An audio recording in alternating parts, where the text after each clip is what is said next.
Welcome to the Embodied Sounds podcast. My name is Joshua Sam Miller. I'm a musician, environmentalist, and entrepreneur focused on helping people connect back to the natural world through the arts.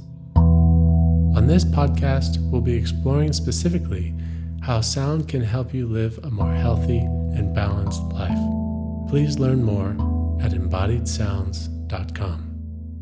Hey everyone, welcome to the Embodied Sounds podcast. This is Joshua Sam Miller, your host today and creator of this show. I have a guest with us from California who has studied the effects of ocean and water on our mental health and physical, emotional, and spiritual health for a long time, and will be sharing a lot of his experience. Please welcome Jay Nichols to the show. Thanks for inviting me. It's an honor and a pleasure. Good to see you.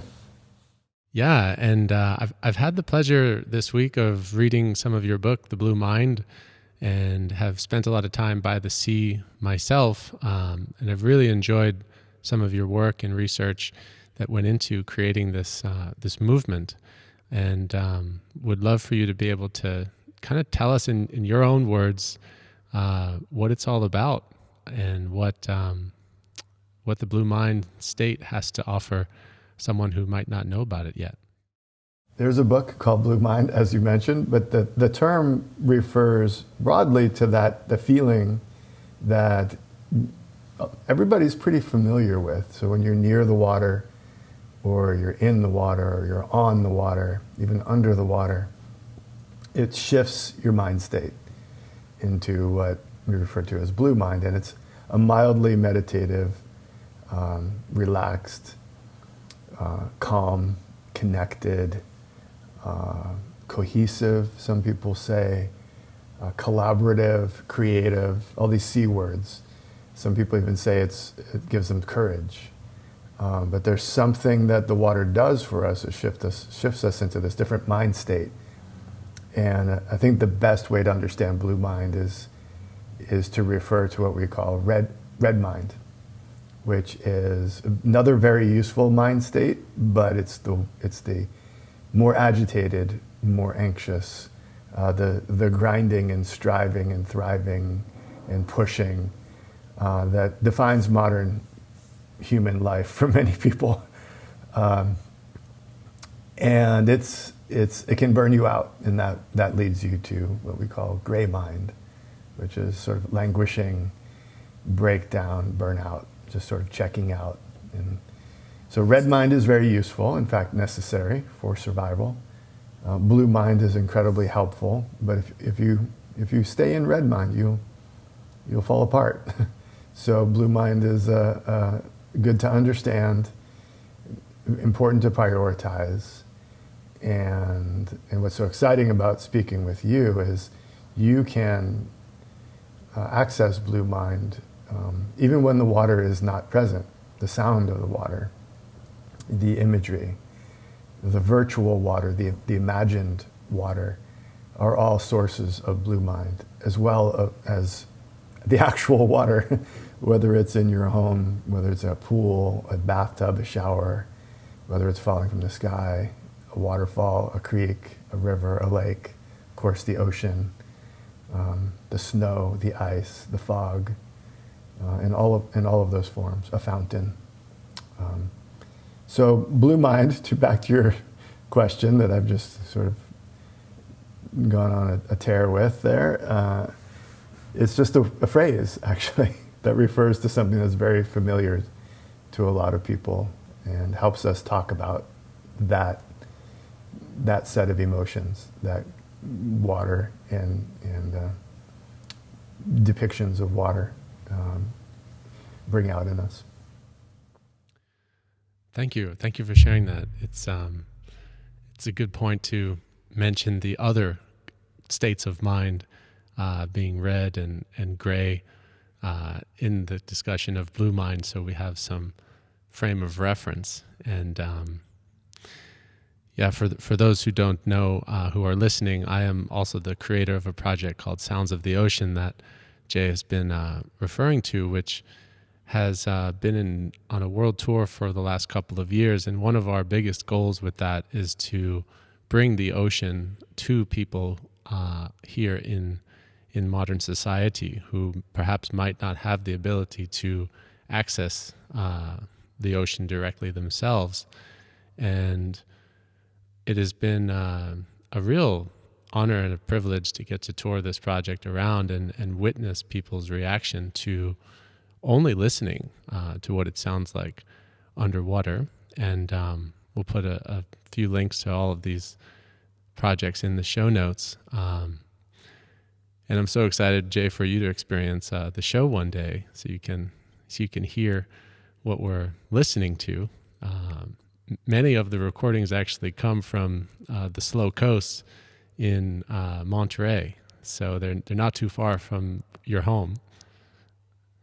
And I'm actually curious, do you know much about the Mambari Research Station? Is that familiar to you? Yeah, very familiar. Yeah, and we're fortunate, well, we're all fortunate to have them here on Earth. We're fortunate to have them in our backyard.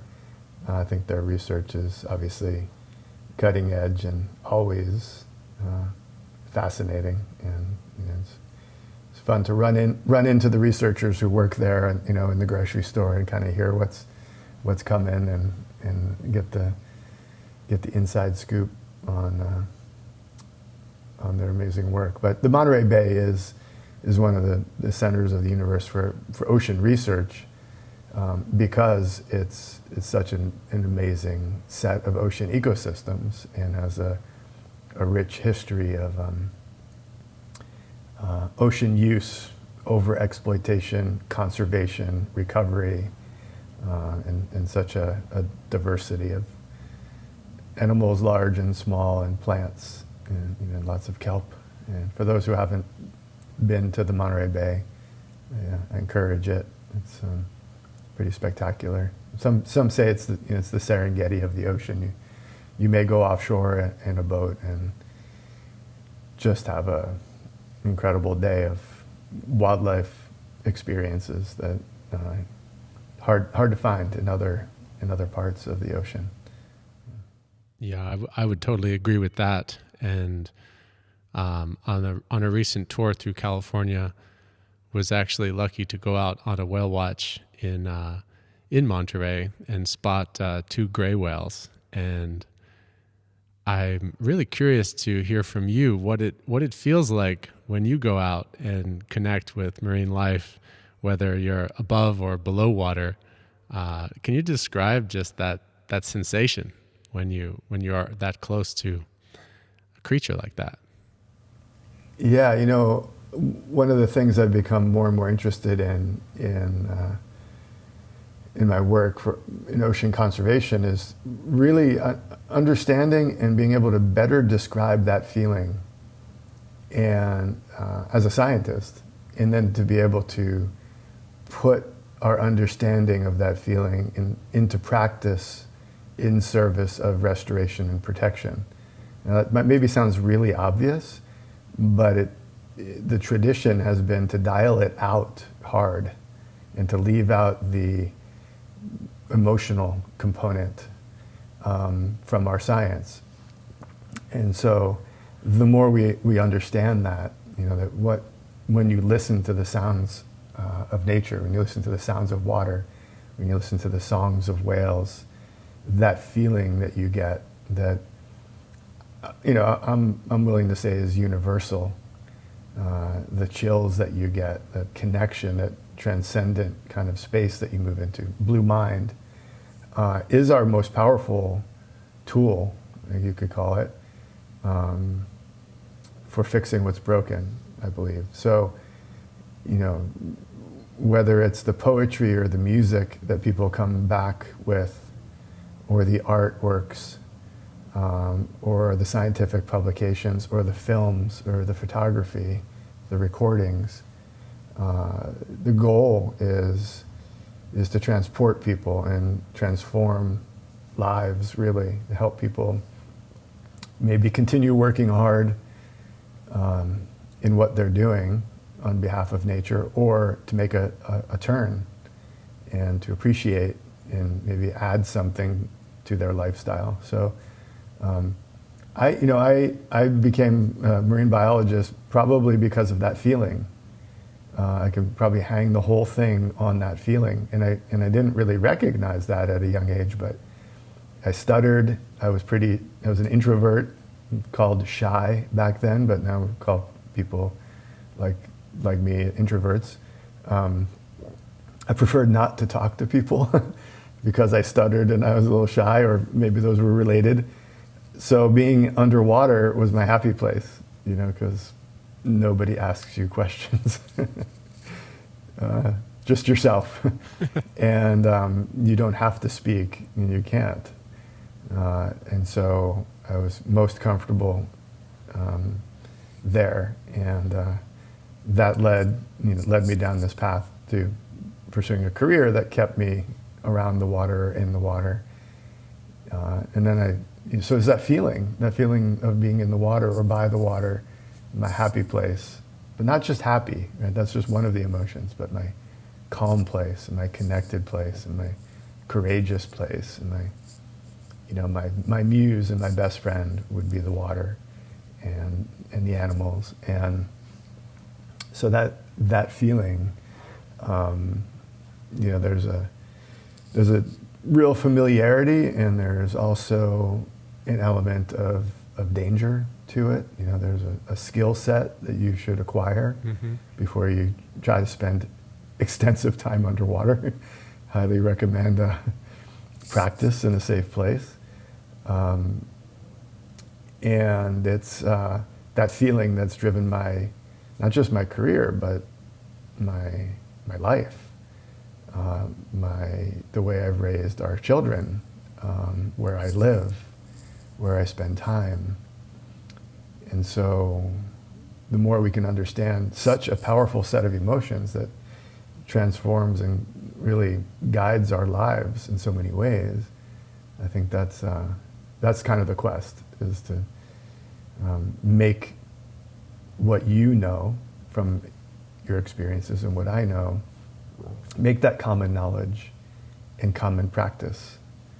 And by common knowledge and common practice, I mean 8 billion people share this conversation and this experience. That's a big lift. It's kind of audacious, but I think it's a pretty important thing to do. Wow. I support that mission 100%. And I'm so grateful for the times that I've gotten to spend both in and around water, like you have shared. And I just love the humility in your story around how that one moment, or maybe a series of moments, can inspire an entire life's devotion to one cause and way of living. Very inspiring journey, and one I can relate to, having grown up a scuba diver and someone who got access to the underwater world at a young age. It took me a little bit longer to realize how meaningful it was to me, and it actually wasn't until a researcher from Mumbai came to a yoga class that I was leading in Santa Cruz and said, I really enjoy your music, and if you ever want to work with recordings from the whales and dolphins, come to my office. And he played me some samples that just shook me at a core, deep level that I'd never had really noticed before, particularly the blue whales. And as a musician, I respond very emotionally and very viscerally to different sounds. There was something when I heard these voicings that really captured my, attention, I'd say, and presence. And it's been a real big part of my life since then. That was about 3 years ago, and it's kind of where it all started, I guess, for me too. And it's hard to describe that feeling, but it kind of just takes you over, doesn't it? Yeah, it's it's scary. It's kind of scary to think about a feeling that can take you over in that way, but also so wonderful, to find that, and I think the scary thing is not finding that in your life, really. I think a lot of people probably still looking for the thing that's going to, give them some purpose and some meaning and value. And, Definitely. And I mean, the ocean, you can't do much better. It's a pretty big deal. I understand that you've spent a lot of time early in your chapter of working in marine science with turtles, and I'm curious if there are any memories from that time in your life that you just want to tell us about. Well, I first must say they're generally fairly quiet individuals across all species of turtle. They do have a big breathing sound when they come to surface and take in a big gulp of air. It's if you're out on the water and at night in particular, when you're really relying on your auditory skills, when you hear a turtle breathe, it's just there's a distinct breathing sound, but they're fairly quiet. So I just thought. I was thinking about that. I don't have a lot of turtle recordings. I do have a good the sound of a leatherback breathing. I'll send you that. It's cool. But it's nothing like a blue whale, but it's cool to hear.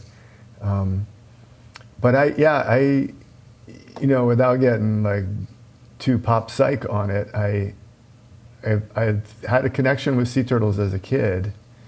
Part of their life history is that the mother lays her eggs on the beach and then returns to the ocean, leaves the eggs on their own, for as long as 2 months until the hatchlings hatch and they run to the ocean, and there is no parental care. There's just the ocean cares for or doesn't care for the hatchlings. So they may be predated and some small percentage actually make it. I was adopted, so I could kind of relate to the baby sea turtles are essentially adopted by the ocean, and I feel like maybe I was also adopted by some humans who are my mother and father. But there's, I had kind of an affinity, I guess you could say, with them. People ask me, your spirit animal? I say, I don't know. I just spent a lot of time thinking about them. So started studying sea turtles and looked at their migrations, looked at the things that were harming them, studied sea turtle genetics, pretty much anything you could study about a sea turtle, our team has looked into it, from the barnacles that live on their shells to long distance migrations to the invertebrates that they eat, and algae and seagrasses. How fast they grow, the genetics, and all that science kind of purposefully aligned to make sure that the turtles don't go extinct. And I realized that we could keep studying the turtle biology and publishing it, and they might still go extinct unless we address the human dimension, as it's referred to in the ocean world,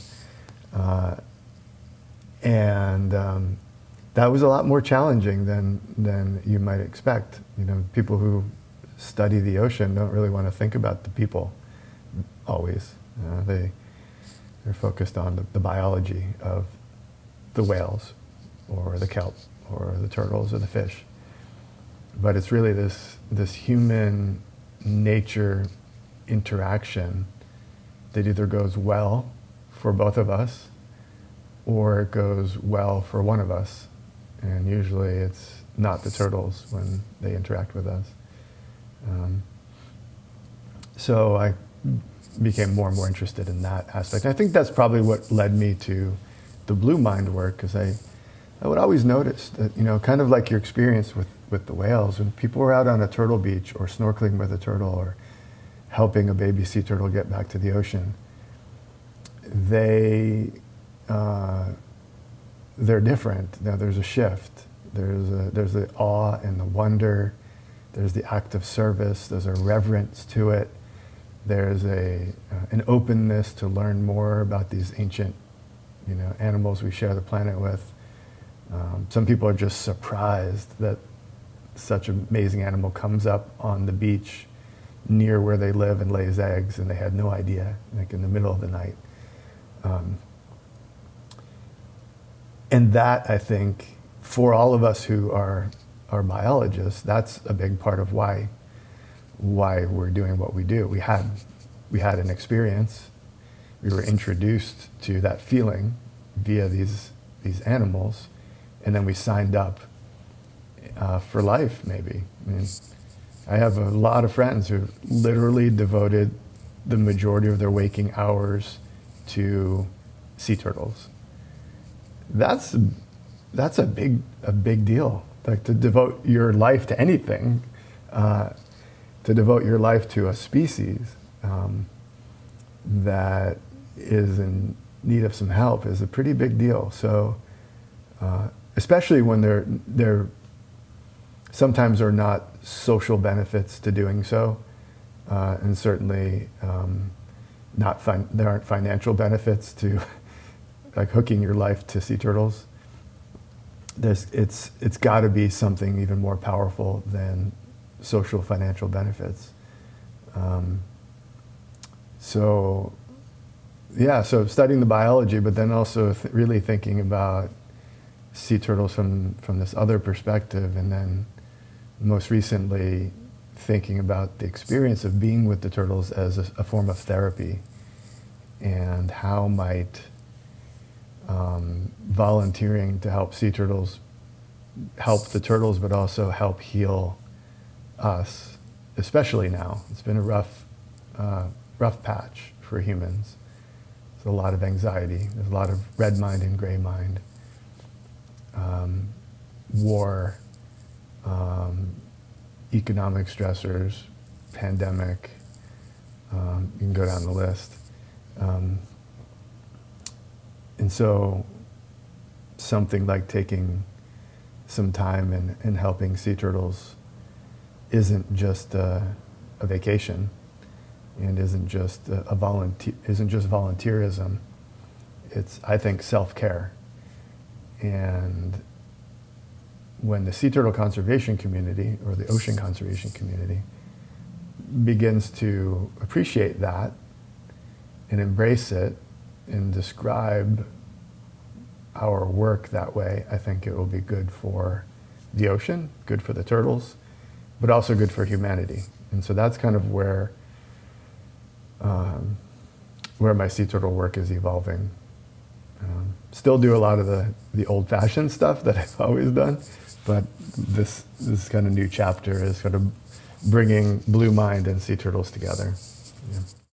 Wow, that sounds really, really exciting, and I'm so happy you decided to share that here, because I have a very similar approach with our project to kind of link together human health and ocean health, and not see them as being separate from each other. And I want to ask you something else about that. But first, I actually wanted to ask: is there a way that people can get involved yet with your with this idea of self-care through, I'd say, or would you say, a giving back kind of volunteerism? Is there a program that you have yet that people can know about? Yeah, we started a project over a decade ago called SEE Turtles, sort of a play on words, obviously. And the goal was specifically to help people who wanted to go spend time with sea turtles to find the best ways to do that, so they didn't end up in some kind of mass ecotourism, busload of people or something. and where they're volunteering would have the most impact, where it's most needed. And so if you go to seeturtles.org, you can check that work out. And but really I think it's really the idea more than a specific project or organization or expedition. It's bringing the idea that when you volunteer to help nature, whether it's planting trees or helping rescue wildlife, just pay attention to how it feels. Talk about it with your fellow volunteers. Make notes about it. Share afterwards. Share that perspective. I think there's a bit of a resistance, at least on the professional side, to doing so. So it will require some pioneering communicators to kind of help the existing structures kind of get over their resistance to these ideas that you and I share. So I would say, sign up for any project, local, or if you have to travel to do it, that helps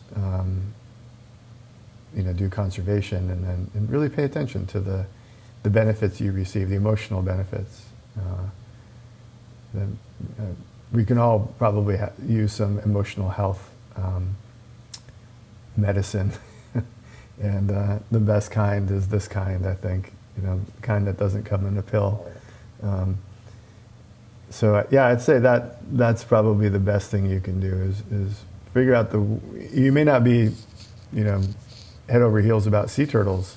Could be hawks, or it could be forests, but get out there and participate, and talk about how it feels and the emotional benefits. And I really think this broad concept that spending time in nature, helping the service component, is a big accelerator. But I think this idea is going to be very, very good for human health and really good for planetary health at the same time. And as soon as we kind of clear some of the hurdles that are sort of restricting the conversation a bit, which is a whole other cool conversation. How do we like leapfrog some of the old paradigms and kind of push some old ways of thinking to the side a bit. Yeah, I feel like that question's been around for a long time, and we'll do our part to keep changing the status quo. But I love this topic of service being a way to really improve one's health and well-being. That's something that I definitely have a lot of personal experience with. I actually used to lead backpacking trips for groups of kids after I pretty much got burnt out from Red Mind in my life. And it was deeply healing for me to just spend that much time in nature. And I saw it on the students' faces, at the beginning of a trip. Kids would be so nervous to not have a cell phone for a week and be really, really, really anxious about that. And by day 4, it was, what's an iPhone,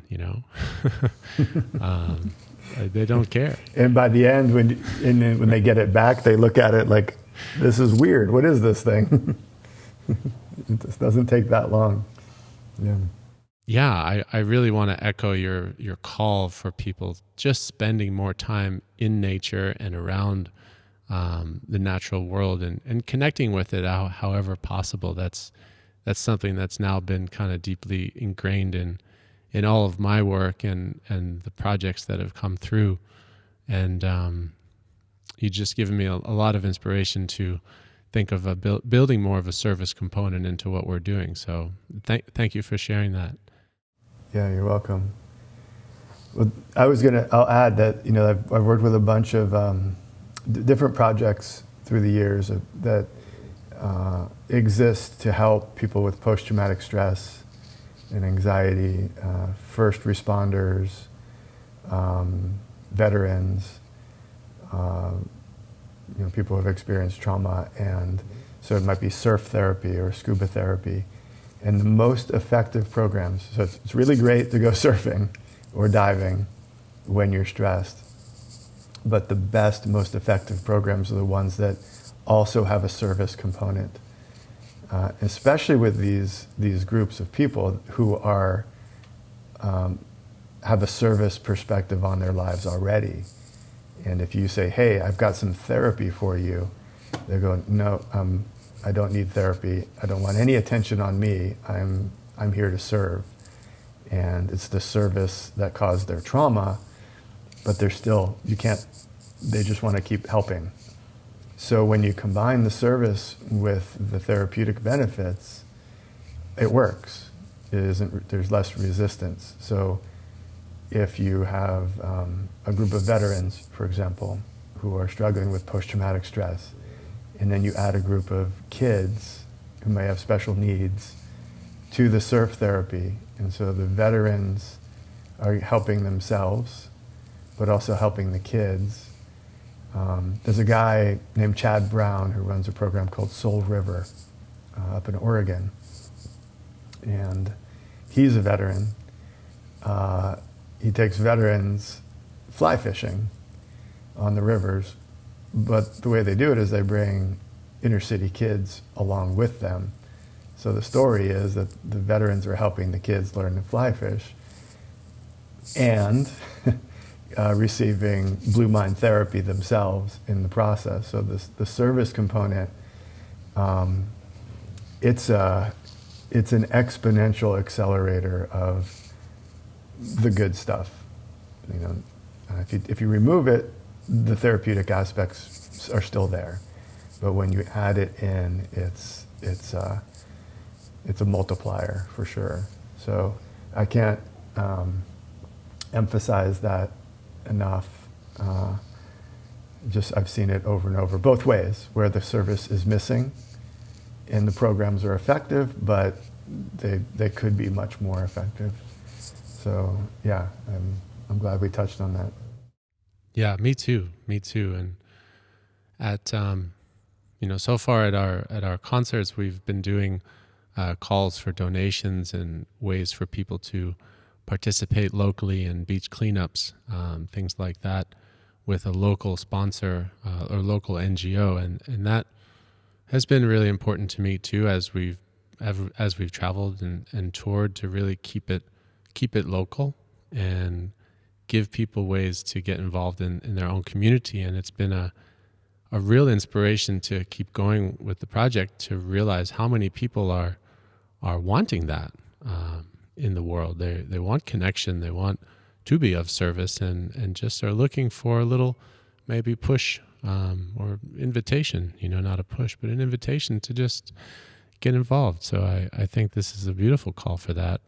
And I'm ready to sign up for Sea Turtles right now, for sure. So I would love to. Let's go make some turtle music. That sounds great. And I guess since this is the Embodied Sound podcast, is there anything in your experience really audio focused and sound focused that you've been able to research or study with this therapeutic lens? I'm always curious about that on this show and in general.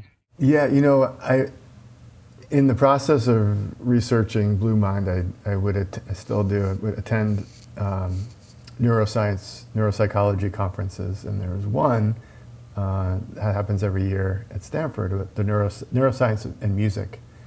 And every year, it's just a wonderful gathering. Every year there's a different theme. It could be rhythm one year. One year the theme was auditory hallucinations. So every year it's a different, and it's an academic kind of thing, but with a very practical component. Serious academics gathering and thinking about your brain on music, essentially.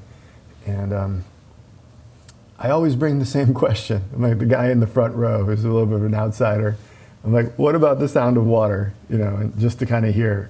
So if the theme is rhythm, obviously there's a rhythm to the sound of water. If if they're, even at a lake, the waves lapping on the beach, the tides of the ocean. There's a broad rhythm, and then there's a quicker rhythm. There's a slow rhythm and there's a fast rhythm, and just in general, bringing the what about water question to this annual conference. And I remember early on, some of the researchers said, well, it's not that interesting from a theoretical perspective, because the sound of water is white noise. It's boring. And I remember thinking, wow, I don't think you've ever listened to water. There's so much complexity to it. And there's the sound of the water, there's the sound of the life in the water. There's the sound of the geologic component, so the rocks and the pebbles and the cobble bouncing off of each other, creating different tones, whether it's the sand and pebbles, or which creates a sound when it rubs against each other, or on a cobble beach or a cobble river. Those big rocks banging into each other create another sound, and the different sounds of the bubbles and the eddies, and of course the waves, and the rain and the waterfall. And so that skepticism, kind of, that sort of academic pushback, sort of pushed me forward rather than anything else. And it isn't white noise. I mean, I'm familiar with white noise, and white noise does block out sound. It's often used for that purpose, but it will drive you nuts if you just have white noise for too long. It does. It will make you a little nuts. And so it just got me more interested in the subtle complexities of water sounds, and what psychologists refer to as soft fascination. So white noise does not hold that soft fascination. It is boring. It's sort of just and it's useful, if you're trying to drown out background sound. But this listening to the sound of water holds you, because there's something going on, but it doesn't distract you in the way that listening to music or a voice does. There's less processing to do. You're not interpreting words or patterns in music. You're not singing along, so you get a lot of cognitive bandwidth to hold on to while enjoying that soft fascination, and that puts you in that blue mind place. So rather than white noise, I refer to it as blue noise. Technically, that's the wrong term, but it sounds better.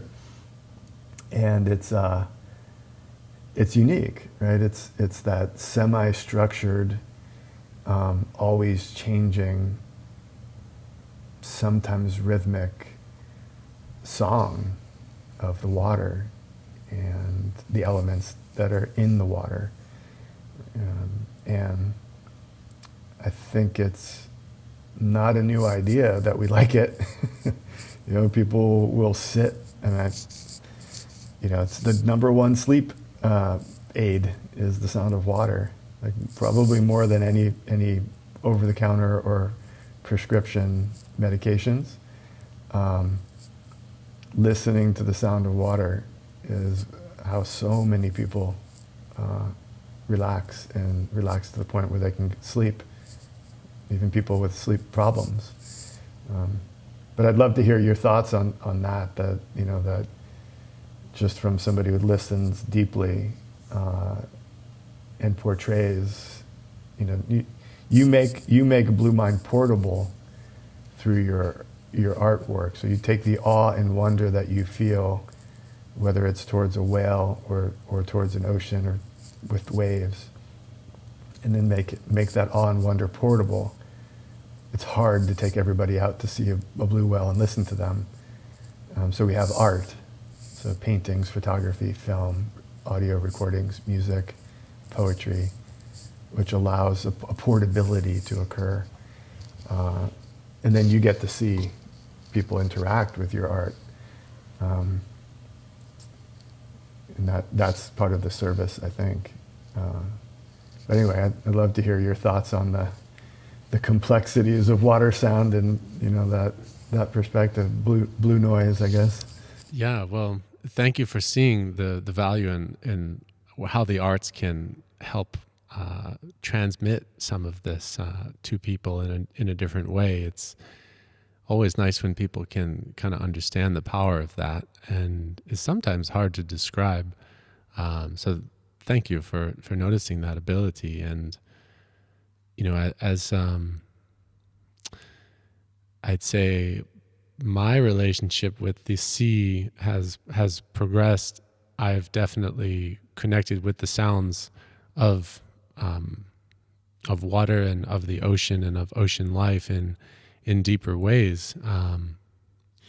And I've noticed in general as a musician, the biggest kind of influence that I take from it is in the rhythmic ebb and flow, and keeping it really simple, ocean waves crashing up on a soft sand beach in the right intervals of time, I think is one of the most relaxing sounds we can hear. And actually, as part of the concert, I've kind of simulated that with an ocean drum that is a giant circular frame drum with metal beads inside, and kind of rock it back and forth, kind of like you're cradling an infant, and kind of zone out while I'm doing it, and then listen to it later. And it puts me to sleep, actually, when I'm listening back to some of these tracks.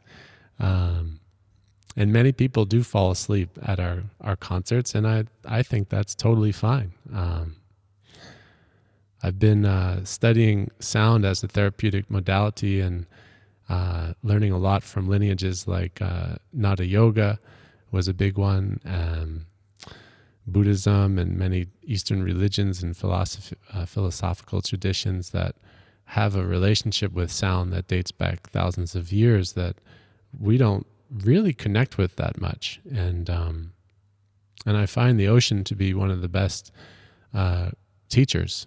That's non-denominational, religious or spiritual, but can connect us in a very powerful way through its meditative and, I'd say, transformational healing potential. And it's certainly done that for me. And I just can't wait for you to come to a concert and get to go on the journey. I will send you, or take a nap. Or take a nap. I will send you the music. We're about to release an album, and would love to hear your thoughts. But would love to have you. And thank you so much for your work and experience and support of this cause in the world. I think more people can and will benefit from the potential of Blue Mind and how to live a more balanced, sustainable life. And I'm a huge supporter of all the hard work you've put in throughout your career. It's very inspiring to me as someone kind of starting out. So just want to acknowledge that. And thank you once again for coming on the podcast today. Is there anything else you wanted to share before we close out? Yeah, a couple of quick thoughts and then one little announcement. One is that I've heard that people fall asleep while listening to my audiobook, and I think it should come with a warning not to drive while listening to Blue Mind. Kind of to your point, it's relaxing. Maybe it's my voice, it's the subject matter. If you're driving and listening to the audiobook, you should put it on like 2x speed, maybe. Might be helpful. But and the other point you made, that water and the ocean is so ecumenical and so non-denominational, yet connects with every spiritual tradition and every sacred text ever. All of the sacred texts of all of the spiritual traditions talk about Blue Mind in one form or another, using their own language. So that the water has emotional health benefits. It's there. It's been around for thousands and thousands of years. So this conversation really is just standing on the shoulders of those standing on the shoulders of those standing on the shoulders of all the way back, so far, the people who've been thinking about this. So none of the blue mind science is really new. It just adds Western science to ancient ideas.